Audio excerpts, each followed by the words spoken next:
Hi, I'm Cynthia Kate from Succeed Together's Montclair Literary Festival. Thanks for joining us for our online version of our 4th annual literary festival sponsored by Succeed Together. We had a great lineup of events yesterday, and I hope you continue to join us for the rest of today. The festival benefits Succeed Together, a nonprofit based in Montclair, New Jersey, that provides free educational service to low-income children in Essex County. If you'd like to support our tutoring and enrichment programs, you can do so by donating via the link in the chat. Today's books are available for purchase through our festival partner, Watchung Booksellers. You can click on the button at the bottom of the page to buy them anything we've discussed the last couple of days and anything we're going to be discussing now. Our authors appear free of charge, so you can thank them by clicking on that button and buying that book. If you have any questions for today's authors, which is Adam Platt, you can click on the Ask a Question bar on the bottom right of your screen. Right now, I am happy and thrilled to present our moderator, Marissa Rothkopf-Bates. Marissa is a food writer and journalist who has written for such publications as New York Times, Newsweek, and Hearst Publications. She's also an adjunct professor at Montclair State University, and she is a trained chef. Marissa. Thank you. You're welcome. Hi, everybody. Welcome to the closest I get to a restaurant these days, which is my home kitchen. I'm thrilled that you're all here to join us for Virtual Brunch. I'm sorry that it's not an actual brunch. That was the dream. We'd all be eating like scones and dripping hollandaise sauce all over ourselves. But we're at home now, so grab a cup of coffee or a mimosa, and I would very pleased to introduce our author for today, which is the great and wonderful Mr. Adam Platt, who we find in his secret lair in New York City. Cheers. Greetings, everybody. Is my pad this cup? Is that the Kraken? It's the Kraken. Yeah. You know, the Kraken's a squid, but it's close enough. I had some delicious. Yep. So as all of you hopefully know, Adam Platt is one of the great restaurant critics of our time and has been restaurant critic at New York Magazine for New York, though he did work at the New Yorker, New York Magazine for the past 20 years or so. And before that, had a very interesting peripatetic life as the son of a diplomat and also as a journalist. And I'm so pleased to have you here today. I enjoyed, oh wait, you can't see my book. There, look at that, everyone. The Book of Eating, which came out earlier this year. And we're gonna play Where's Waldo? You can try and find it in all of our rooms. Came out earlier this year, and I spent a very happy few days reading your book. It is a joyous journey, not only through the food world, and not only interested me because I'm a restaurant critic, but just it was a wonderful escape from everything else that is going on out in the world. And so I'm grateful to you for allowing me a small vacation to take me on your travels. Thank you. So you, I want to, put this conversation into a couple different parts. And we live in a very weird world right now, as far as restaurants are concerned. And I don't really want to go there right now. I want to go back and talk about early life for Mr. Platt, because I think it had a very important role, a formative role. So you spent a lot of your life, courtesy of a diplomat father, in Asia. Is that true? This is not a lie detector test. Is that true? No. It's true. A lot of the book, in fact, I think the reason I wrote the book is that I wanted to talk about that. I really wanted to make it sort of a childhood memoir to a certain extent, even though everybody's endlessly fascinated with the life of the restaurant critic. I just wanted to put down on paper in some way this strange peripatetic childhood I had. Both of my parents were New Yorkers, right? And they were, as happened in the 50s and earlier, they were married quite young. I think they were in their early 20s. My father joined the Foreign Service right out of college. And so I'm the oldest of 3 large, ravenous boys. And so we took off I think I was born in Washington, D.C., And the next year, or within the next couple of years, it was my dad's idea to become what was called a China hand in those days. So he wanted to learn Mandarin. And so we went to a little town. It was a little town. It wasn't even a little town. It was a decent sized provincial town, quasi city in those days, called Taichung, where the U.S. government had their Mandarin training program. And so he went there, and it's a 2-year program. So he went there, and he dragged us along. And they were both, like I said, they're both New Yorkers. Okay, so both of my parents grew up in this vibrant restaurant world where the restaurants were not just something you went to occasionally, but they were part of the fabric of your daily life, right? And they had grown up as regulars at certain restaurants, and they viewed restaurants as a window into any culture where you happen to find yourself. And it was really the easiest way to commune with this culture. Right? And neither of them had lived overseas. They didn't know anything about Taiwan. They didn't know anything about China. I think my father had seen himself as a Europeanist, right? He'd seen himself like, I don't know, negotiating treaties in France, whatever the heck those people. Right.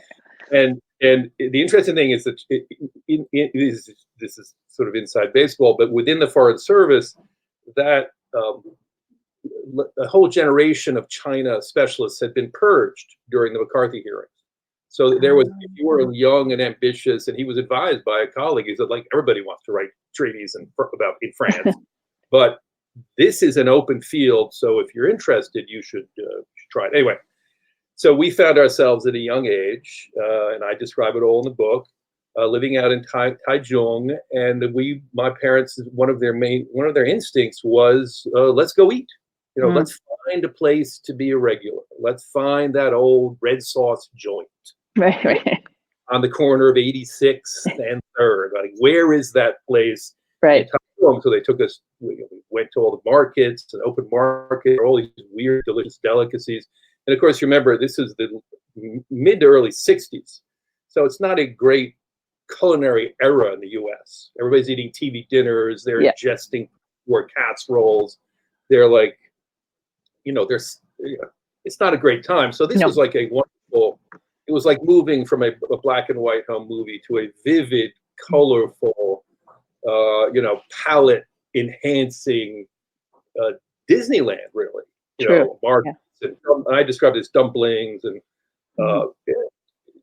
China, Taiwan at that time was, I say this also in the book, Taiwan at that time, all of the losers of the Chinese Revolution were in Taiwan, and the losers tended to be people who were involved in the great capitalist professions, which chauffeurs, jewelry salesmen, and a lot of fancy cooks, right? Because all of the restaurants in China closed down.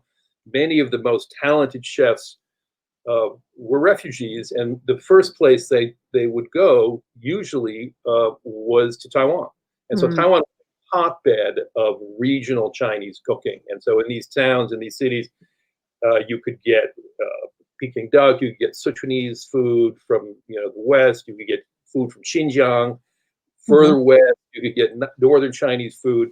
And there were all these chefs going around, and we were lucky enough in those days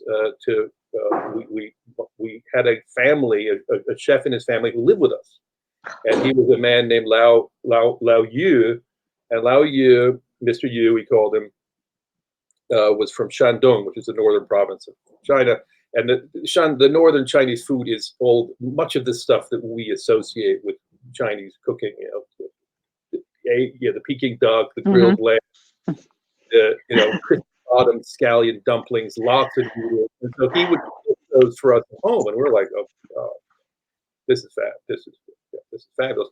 And from Taiwan, we moved. Then we spent 2 years in Taiwan, and then we moved to Hong Kong, which was an even more eclectic environment with French restaurants, and there was a deli in Hong Kong. We lived there, and we lived in Hong Kong for 5 years. So we spent a lot of time in Hong Kong.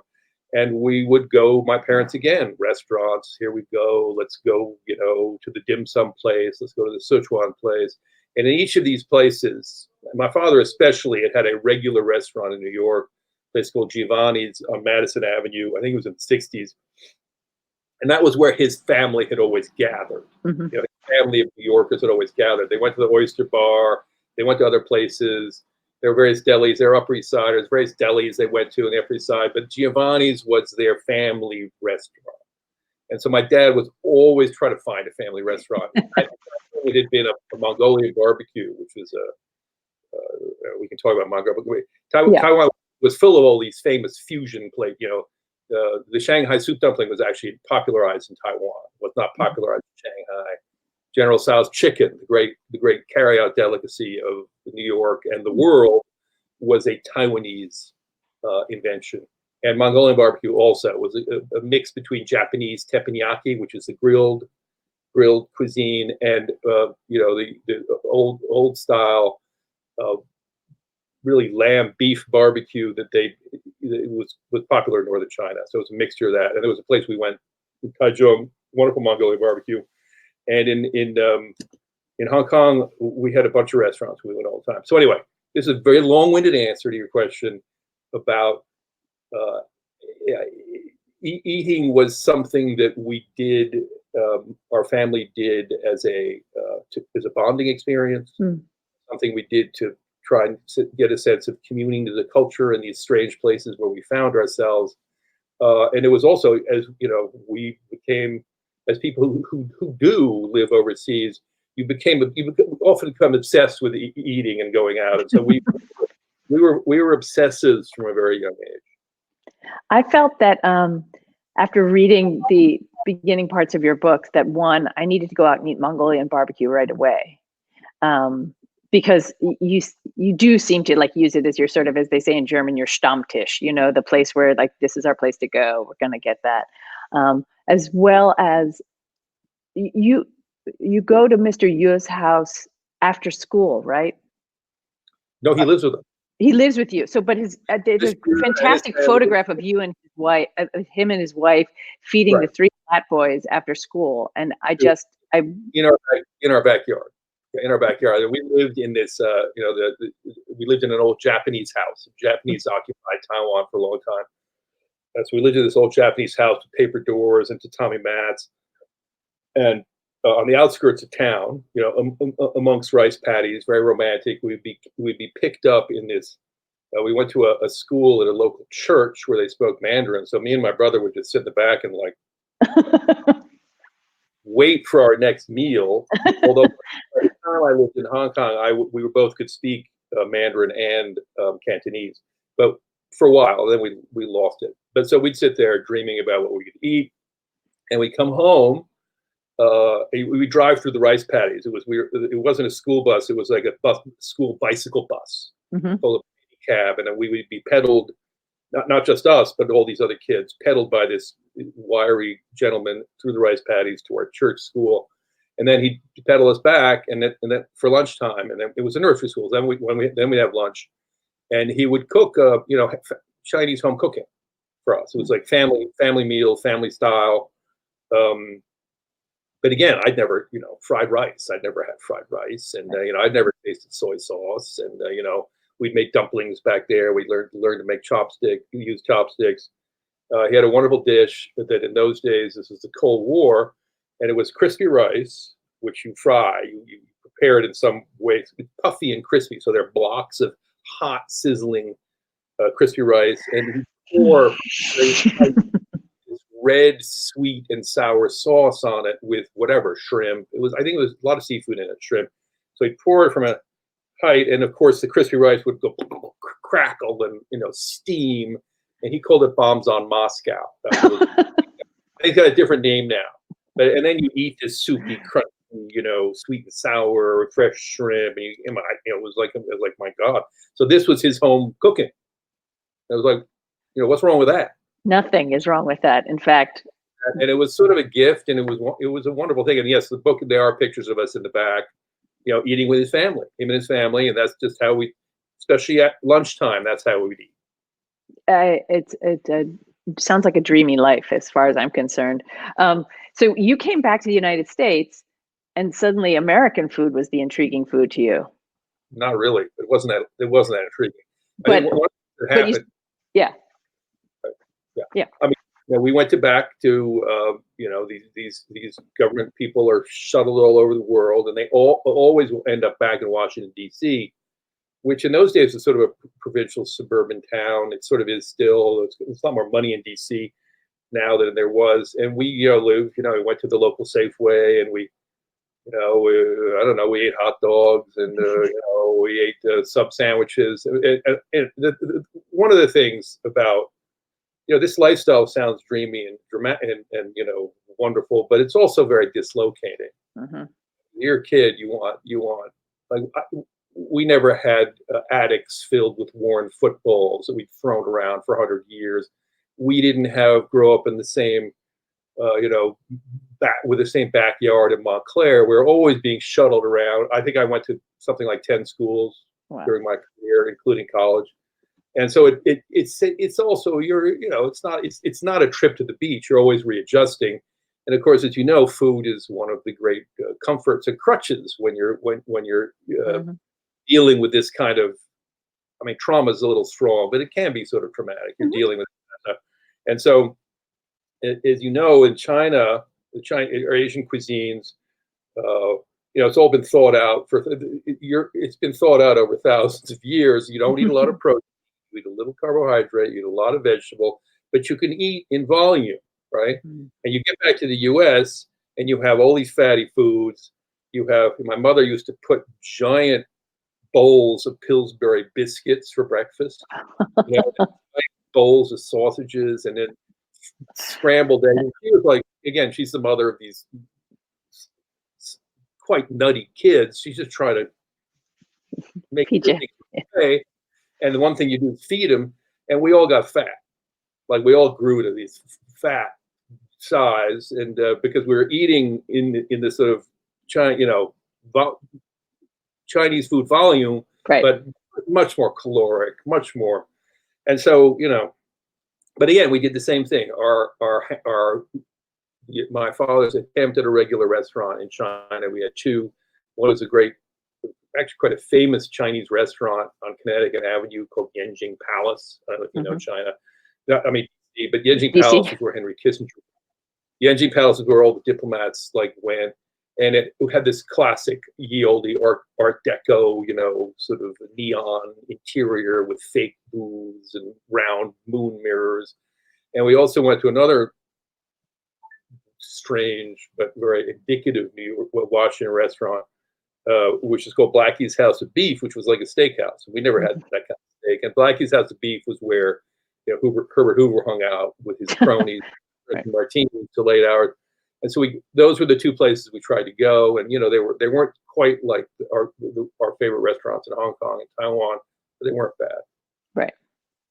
But then you decided that you were going to go into the Foreign Service like your dad. Well, and how long did that last? Or you went to the School of Foreign Service? Yeah. I was. I graduated. Ultimately, I ended up graduating from high school in Tokyo. My dad ended up in Tokyo. My mom. We all ended up in Tokyo. Why, I'm not quite sure, but that's where we were. So my brothers and I spent a couple of years in Tokyo. American school in Japan was on the outskirts, so we traveled to and I think I described in the book. I said we grazed up and down the great train lines of Tokyo. So that's what we did that, and I think I have a lot of friends who grew up in the Foreign Service world who went on to be journalists or some kind of thing like that, because the idea of traveling and you don't want to settle down, you want to experience all these cultures, you want to write about them, but you're always on the outside. Mm-hmm. I think my instinct was to try and perpetuate it in some way. So I went to the Foreign Service. I ended up graduating from the Foreign Service School in Georgetown. I didn't really want to be it was pretty clear to me early on that I wasn't a bureaucrat. I didn't have the character to be a patience or even the skill to be a government bureaucrat. And I certainly didn't have the talent to pass this test and learn languages and stuff like that. So I went to Georgetown, which is full of kids who do have that kind of, they're sort of very, I was like not directed. And my idea was to go back overseas and to write, be a foreign correspondent, which in those days you could try to do. I graduated from Georgetown, and then I got a job in Hong Kong, being a business writer for a newsletter. And I figured out that I didn't really want to live overseas forever, because if I didn't come back and have some kind of home or identity in the States, I would just stay out there forever. Mm-hmm. So I came back, went to journalism school. I decided I want to do sort of a more long form kind of writing, more personal kind of writing. And after that, I worked at a variety of different magazines, and I found myself in New York fairly late in my career. As you know, you've been writing around New York a long time, and especially if you want to do long form styles of writing, Mm-hmm. contract work, right? You get if you're lucky, you get a contract with this magazine or that magazine, Right. And so I had the New Yorker was contract work, like those staff writers in New Yorker are signed year to year. Mm-hmm. No health benefits, most of them. Actually, not many of them have health benefits. You sign a year contract, and if they don't like what you do, see you later. So you have to, New York, you have to adapt to the market. You have to adapt to what kind of writing is out there. And in our, today there's nothing, but in mine, when I was, she said crying. You have to do a lot of service writing. I write for glossy magazines. I did a lot of travel writing. I had a contract with Condé Nast Traveler, so glossy, so they'd send me around to fun places. I wrote a column for the New York Observer. So I was doing all sorts of stuff, but it turned out that as I was doing this kind of writing about myself and about my life, food would pop up a lot in it. And it's not something that I planned, but it's something that an editor at New York, who I'd written for before, noticed. And at that time, this is a long time ago, turn of the millennium, New York Magazine had a famous critic named Gayle Greene. You guys know who Gayle is. You probably know Gayle. But Gayle was this august, slightly loony, the food writing world in those days, and still today, but in those days it was populated by a lot of eccentrics, a lot of eccentric characters. Self-regarding, very close-knit, a lot of backbiting, a lot of like, I know all about the souffle and the French souffle, you know nothing. Very tight-knit, competitive community. And Gayle's one of the queens of that world. And she decided to retire, and so this editor in New York said, maybe Adam Platt should. Why don't we give him a try? So that's what happened. I had not planned to do it. I had not aspired to be a food writer, but I did have. I knew how to write a little bit, and I did have this sense of the joys of a good meal. And it turned out that being a restaurant critic in New York, which is a little different than being a restaurant critic other places, it turned out that it was a mingling of all of the different kind of writings that I'd done before. And it was that I was lucky, and that I could get the sense that I was traveling the world just by being in one place, right? Exactly. Going to Little Italy, and going out into the outer boroughs, and you literally could travel the world, and you wouldn't, but you weren't traveling the world. So for me, it turned out the perfect job, and also I wasn't on contract anymore, and so it was a relief. And also, restaurant criticism is not just about saying how the salmon was cooked. It's about, to write a really robust restaurant review, it's much, much more than that. Well, yeah, everybody has their different styles, right? And so and when I first started writing, I think there were two kinds of writers. Maybe, I don't know if people are interested in this, but there were really sort of two kinds of food writers. Mm-hmm. Food writing has now blossomed as the food culture has moved from the shadows of our culture almost directly into the center of it. So food writing is now, it encompasses politics, the environment. It's a life choice. It's all sorts of different things. Right. But in those days, there tended to be two kinds of writers. I think this is quite general, but I think it's sort of true. You had the writers who would focus on the plate, i.e. the recipe writers. The great critics were generally all focused on the plate, except for Gayle. Craig Claiborne, the man who invented quote unquote restaurant criticism in the country, was very food plate focused. Like, he's going to tell you all about the perfection of this and the perfection of that, and these garden peas aren't from the garden; they're in fact frozen. And then there were the generalists who tended to write about the experience of a good meal. Right, the great generalist of my time is Calvin Trillin, who would, like, for the New Yorker, travel to these places. He'd go to Louisiana. He'd write a whole story on Dewey sausages, which was really just him writing about his appreciation of this. But it was also a travelogue. It was also a piece of anthropology, right? It was a window into this culture, into this quirky world. R.W. Apple did the same thing. Johnny Apple for the Times did the same sort of thing. A.J. Liebling. There are a bunch of New Yorker writers. A.J. Liebling maybe invented that whole style. I figured that because and I say this in the book, my knowledge of actual food and the ability to cook it was, I wasn't going to say non-existent, but it wasn't at the level of Craig Claiborne's. So I was going to be one of these noticers, one of these generalists, somebody who looked around him or her and told you what was going on, sort of tried to view restaurants and food as a window into the culture. And that's also a way to try and keep the writing interesting, because week after week, you're just going to describe the rutabagas or how the salmon tastes. It gets tedious. It gets tedious for the writer, as you know. It's very hard to create this stuff. And so I would try to do my reviews are pretty formulaic, but I would try to get a little cultural quirk in there. And I was sort of lucky in that the 20 years that I've been a critic, like I said, the culture of certainly the restaurant culture is really, I mean, if you want to talk about, for better or worse, the history of Brooklyn over the last 20 years, you're writing about the restaurants and where they are, and how they open, and where they open, and what kind of food they serve, and who goes to them. It's sort of the story of a certain part of that world, and so it turned out that that was fortuitous. So what happens from here, who knows? But it was a wonderful golden time. Like the last years was you could see in the development of the restaurants. When I first started writing about restaurants, most of the kitchen was a cosseted, relatively unseen world, right? The grand restaurants were run by mostly gentlemen in their tuxedos, mostly speaking in continental accents, who would tell you what this is our specialty.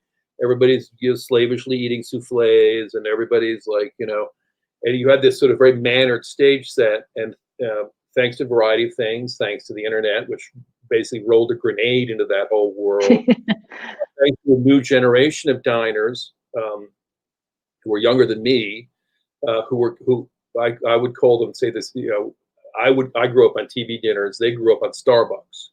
Starbucks is quite a sophisticated restaurant. It gives you a lot of choice in what you want. I hate Starbucks, but if you go to Starbucks, you better know what kind of bean you like, half calf, whatever. You're in charge of the kitchen.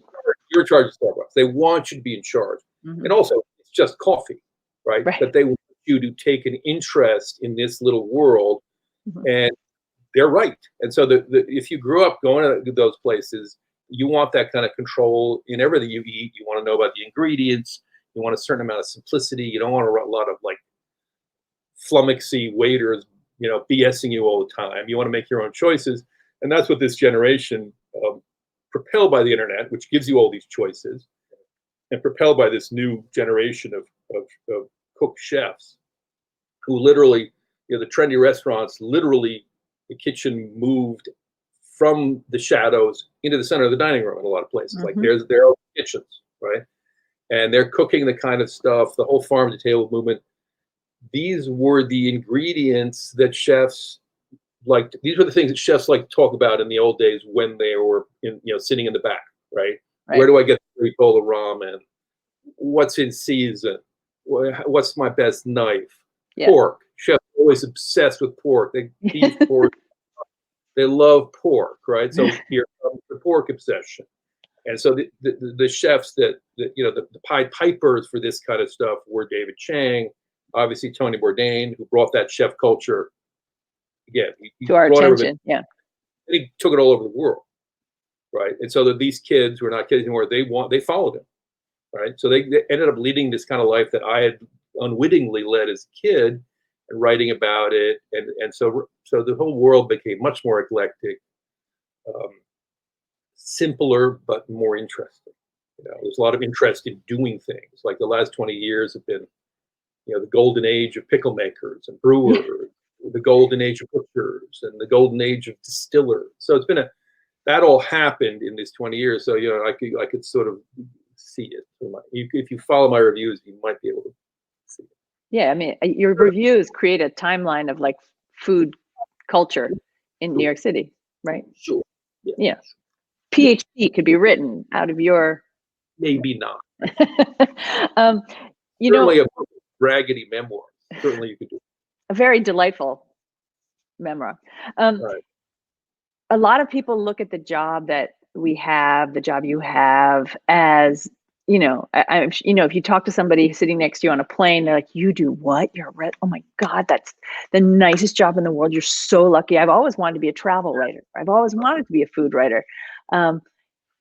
And those of us who do it know that it's much better than like coal mining. And every time I go out to a restaurant with some sort of hesitancy, I'm like, well, come on, get it together. You're the luckiest human being with the luckiest job in the world.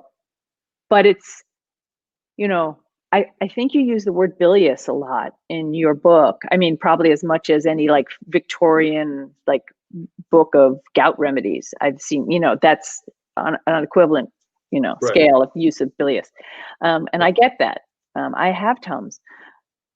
One of the stories in your book that just warmed my, bile duct was talking about doing, anybody would give their eye teeth to say, I'm going on a trip. I'm going to go do the gourmet inns of Europe. What a dream job. And you end up at an auberge on Lake Annecy. And Beautiful. What happens there?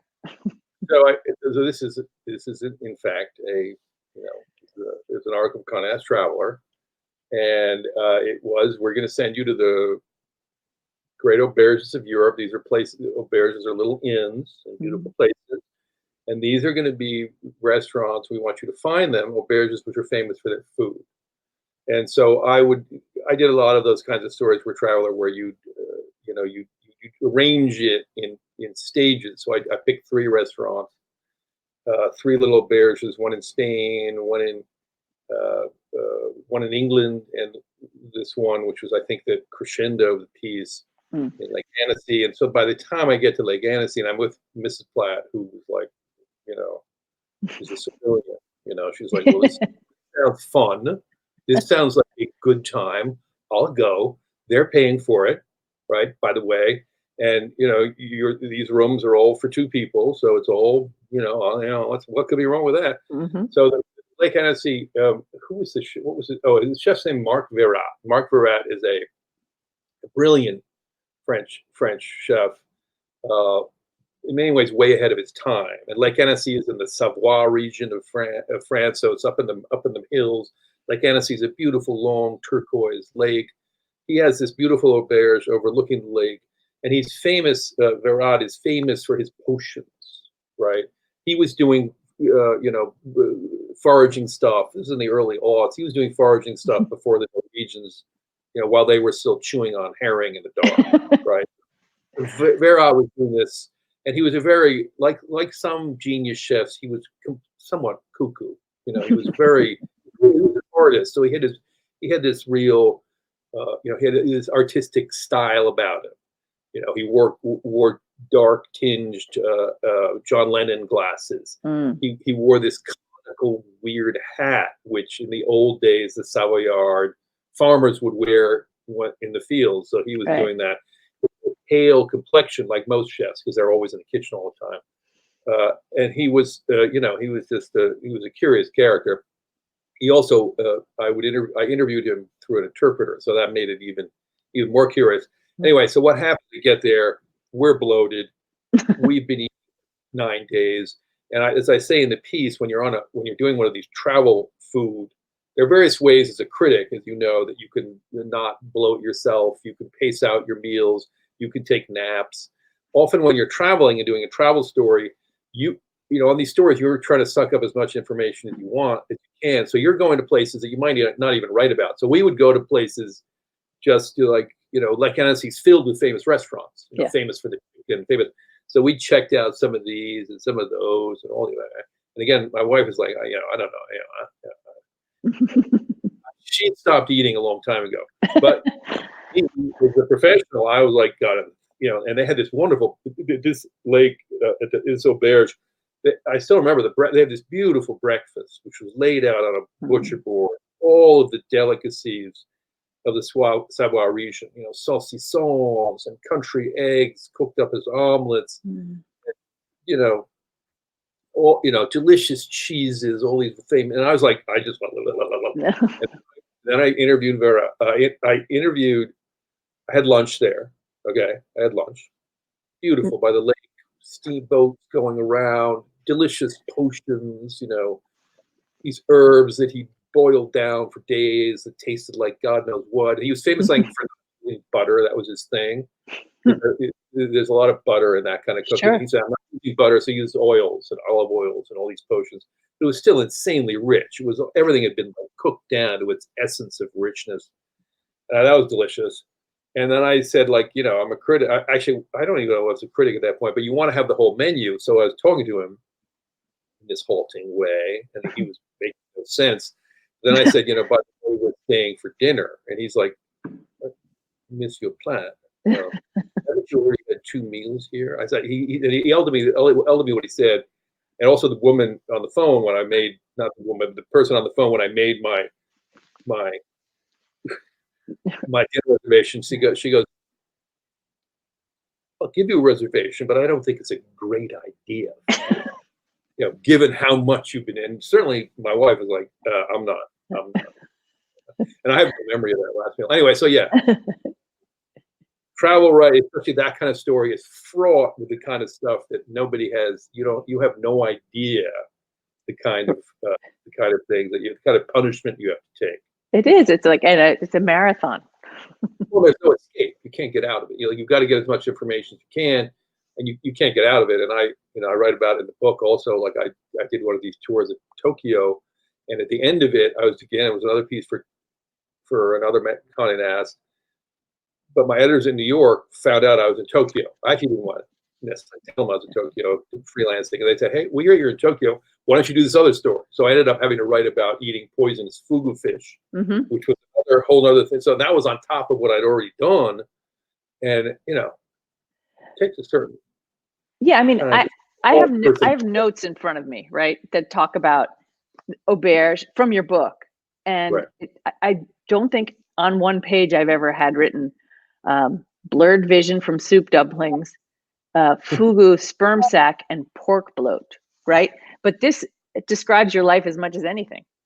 Well, that is certainly that kind of travel writing. That kind of travel writing it's a crucible of the food writing gig. Like it's wonderful. Mm-hmm. I still remember these trips, the wonderful trips. But you suffer a little bit, right? I also there was another one that we can go on. I could talk about these things. Right. I'll say one last little story.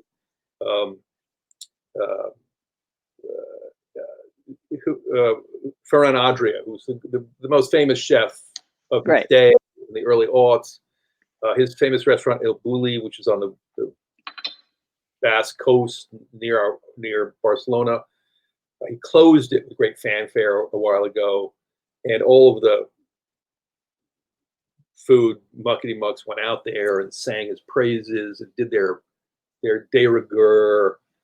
Ferran is closing his restaurant story. Right. And so the editor of New York Magazine at the time, Adam Moss, was asked by Veuve Clicquot, the champagne company, say, we're flying some people out. Would you like to come with us? And he goes, because Moss has been around and he doesn't, he goes, I don't want to go, but and so he calls me and he goes, and he viewed me as sort of a figure of fun. Like, all right, Adam, we have something here.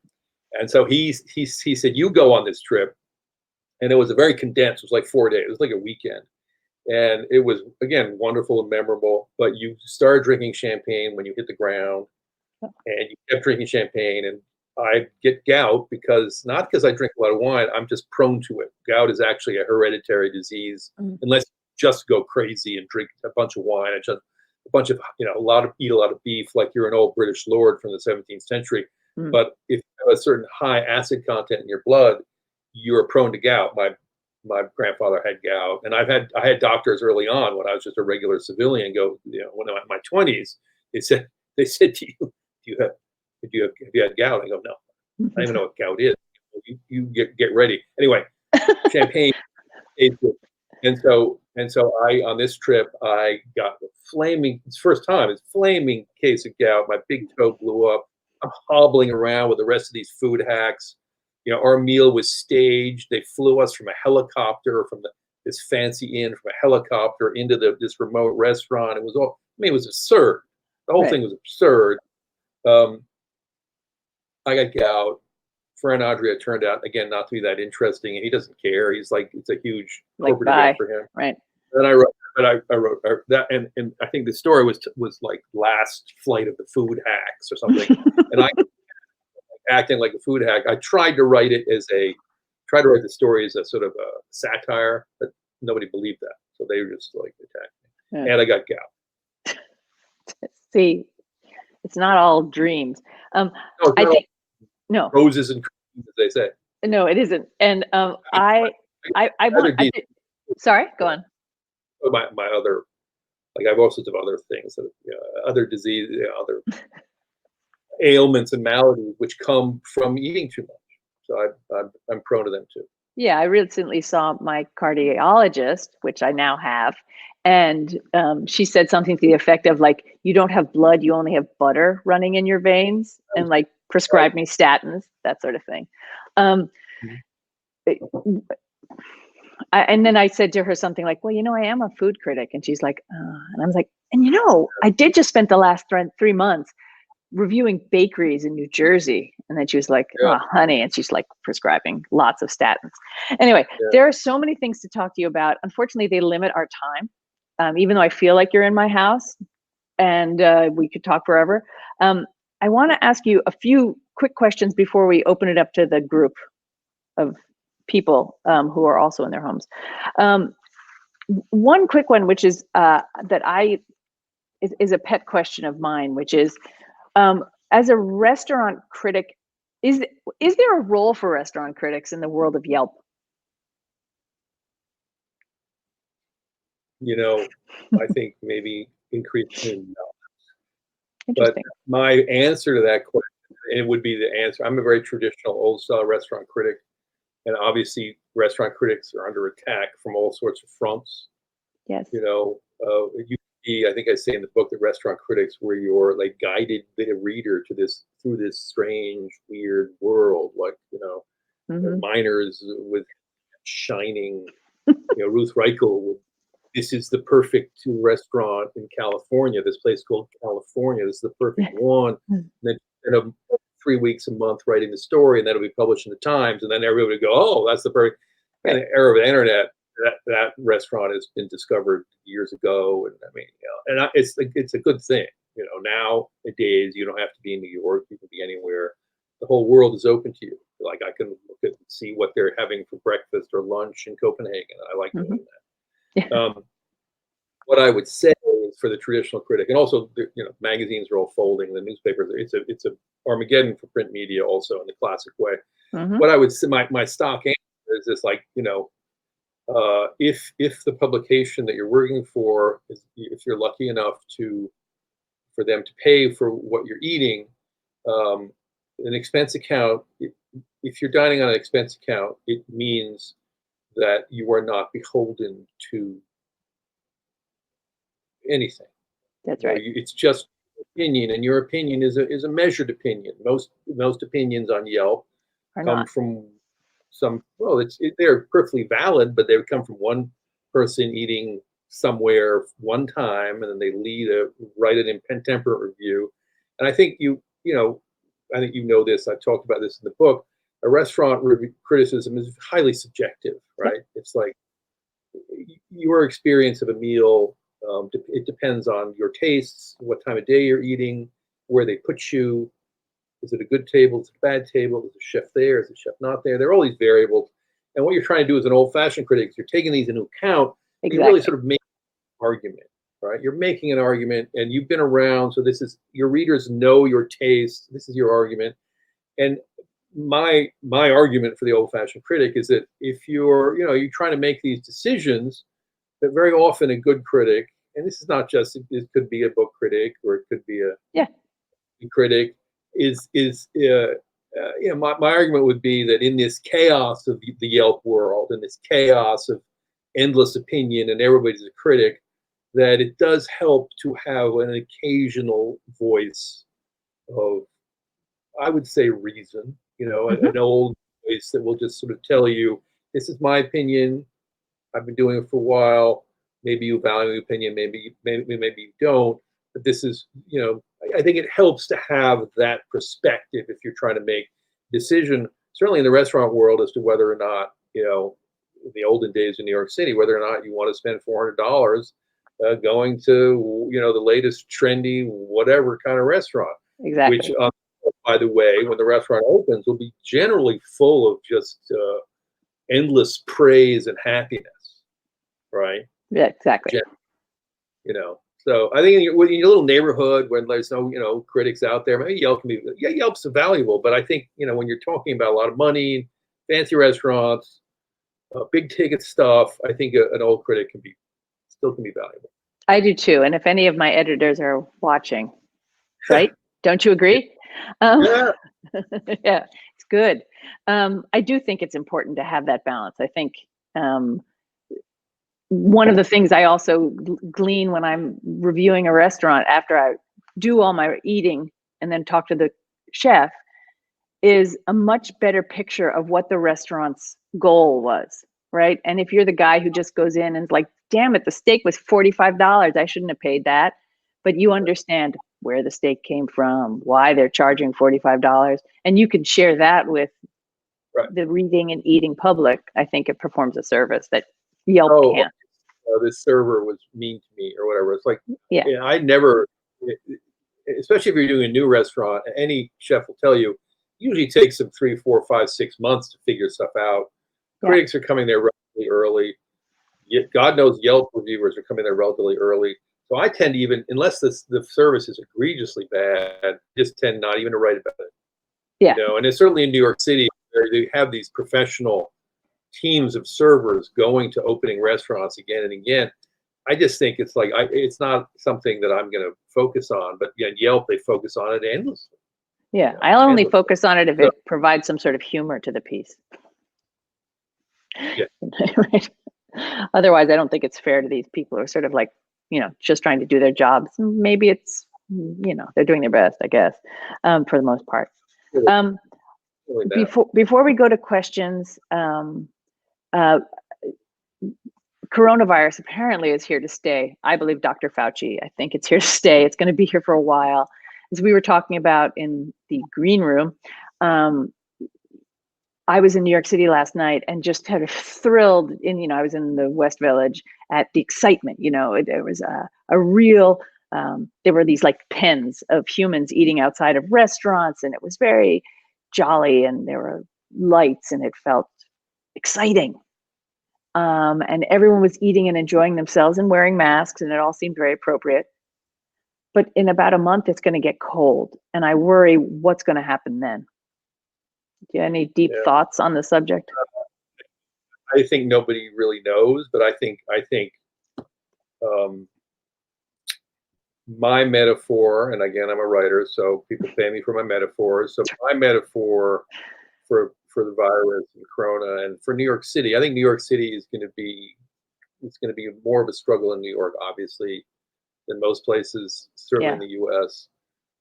New York is like a great reef. It's like a great ocean reef, teeming with all kinds of life forms, and which have grown up over the years, and all kinds of styles, certainly of dining, of different styles of dining.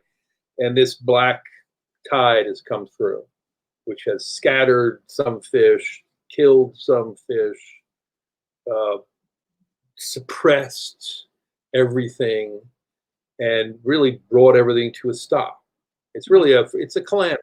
I mean, it really is for the New York restaurant scene.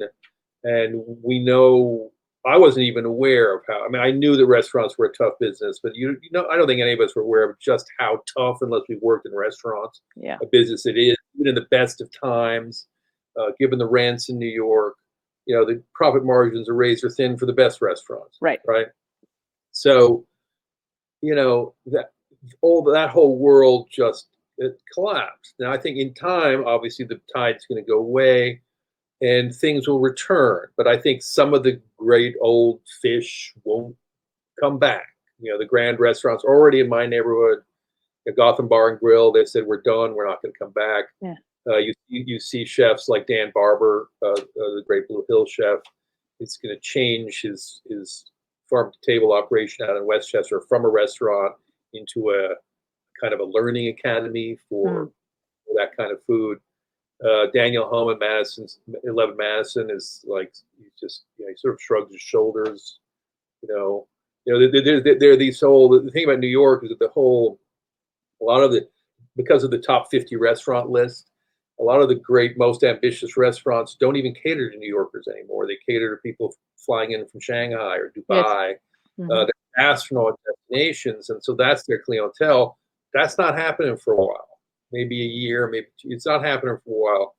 And so I think slowly neighborhood dining is going to come back, but what form it takes will be different. I think the reef will grow up again and be teeming again, but it's going to take a while. You have these old great engines, like say Midtown, Broadway, which are these engines of dining and of drinking, the business, after dinner boozing, and what the tourists are going to.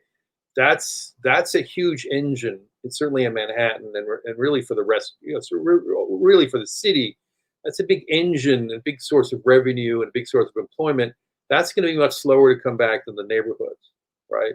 So we'll see. But I'm going to be optimistic, and I'm going to say we'll get through it.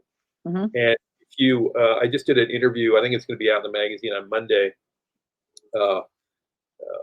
It's a restaurateur in the West Village, Madame Joe's, my favorite Chinese restaurant. It's called Madame Joe's How Noodle and Tea.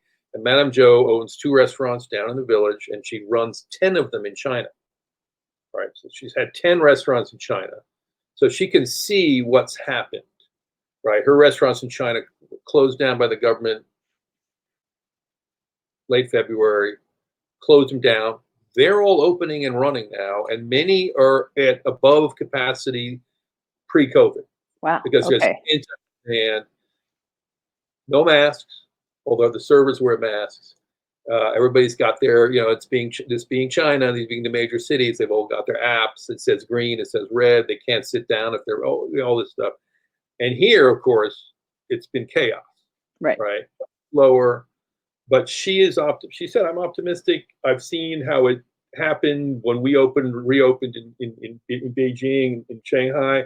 They started with 25% capacity. There was spacing, and now we're at full capacity. I think it can happen here too. I'm optimistic. So a lot of it is a question of how long they can last. Yeah. How long, I think a lot of people will give up. But the one thing that you noticed when you came into the village yesterday was that it's a very young crowd, right? So young, absolutely. And the young crowd, they're not abandoning New York. Mm-mm. People like me may abandon New York. Not abandon New York, and it's there's still this great pent up energy to go out, to eat, have a good time. So as long as you're living here, you're going to be doing that. Yeah. And I think that's not going away. And God willing, the restaurant scene is going to come back. I think your metaphor is beautiful and haunting. So I think it's a perfect metaphor and a hopeful metaphor. I think we're going to move to some questions now. We won't be able to get to my favorite story from the book, which is about the stunt you pulled by bringing 5-year-olds to Le Cirque.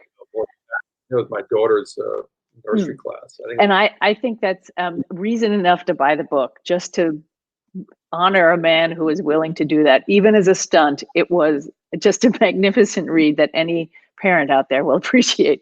Let me turn to some questions from our audience here. Your own upbringing sounds classic third culture kids moving countries And are you raising your children in the same way? I'm trying to. I mean, I have two daughters. Both are, in fact, adopted from China. So I have two other culture daughters who are growing up in New York City. And, being New Yorkers, they have exposure to certain kinds of foods, certain kinds of restaurants. Right. One thing about a restaurant critic, and you know this, I don't really dine out with my family a lot. When I am, I will, as they get older, I will take them out to restaurants, but they sort of get tired of that pretty quickly. I have one daughter, my older daughter, who's 20 now and in college. She actually likes the restaurant scene. The younger daughter is more of a cook. She likes to cook and to bake, and her tastes are very settled and quite narrow. But yeah, I'm I'm a New Yorker. I try to expose them to the foods of the world. We don't travel as much as I did as a kid. I actually don't want to travel as much. I don't want to go live with them overseas. I find that I've done that. I want stability for them, and so they have gone to the same school. They've Right, of maybe course. too full. They're maybe too full. So the answer is I try. We cook Chinese food at home. We cook Italian food a little bit, but it's nothing like the fire hose of culinary appropriation that I was exposed to when I was young. Right. Have you, here's another one. What has been your most unexpectedly pleasant surprise in eating? Not necessarily reviewing, something that just sort of surprised you. I don't know. Like what No, kind no. of food do I like? I don't know. It's just sort of like weird foods that may have, you were like, I never thought I would like clams en gelée, which you do talk about. I'll talk about, there are certain things that when I was not a critic, that I enjoyed at restaurants, which as a critic, and you maybe have these, you get tired of. Salmon is an obvious one. Salmon, I was going to say. Like, who's going to order salmon? What are you Yeah. going to say about salmon? Weirdly, lamb chops. Like, I love lamb chops. I would order lamb chops at restaurants. I find myself as a critic, like, it's a lamb chop. Like, you're looking for the nutty things to write about. You're looking at things that are off kilter. So, lamb's delicious, but it's pretty much a lamb chop. Right. And the other one that, if anyone's listening, if was creating a menu in New Jersey at any point, I really don't want to eat a molten chocolate cake. I know it's very popular with a lot of people, but it was 400 years ago, and let's do something different. Yeah. Weirdly, I'll just tell you one thing, the desserts, I found what I love, maybe you're the same, and there's a tip, like the chefs, not that they care anymore. Anything dessert with lemons in it. I love lemon. I love lemons. Lemon cut the richness a little bit. Mm-hmm. So anything with lemon, I'm trying not to wean myself from desserts totally. Mm-hmm. Anything with lemons is what I'll order first. I love anything with lemon. I finished off a really rich meal. I mean, delicious, like Neapolitan pizza last night, and they made this lovely lemony dessert, and it was the perfect ending, right? What else you need? And I would marry chocolate first, but still lemon. I completely agree. Let's see. We are allowed by our overlords, our crowdcast overlords, to ask about one more question. Here's one. We'll end it on a reviewing note. So, have you ever written a review you regretted later on? It's a good question. Probably. Right? Probably. I mean,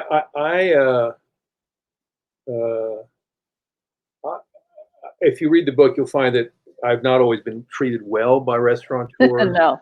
They get mad at me. Bouncers. Kicked out of restaurants. Restaurant, and I'm fine with that. I think if you read, I just reread, I'm teaching a class this semester, and I reread Nora Ephron's famous book on the food establishment, famous article on the food establishment, which was published in New York. Mm-hmm. I read it, and I'd forgotten, like Craig Claiborne, the restaurateurs hated him. Like he's nitpicking, he's an idiot, he doesn't know what he's talking about. And I think that's pretty much par for the course. And you know what? They're not wrong, right? Right, exactly. They're running these giant restaurants. They're like theater producers. Yes, it's true they do lose sight of what's going on.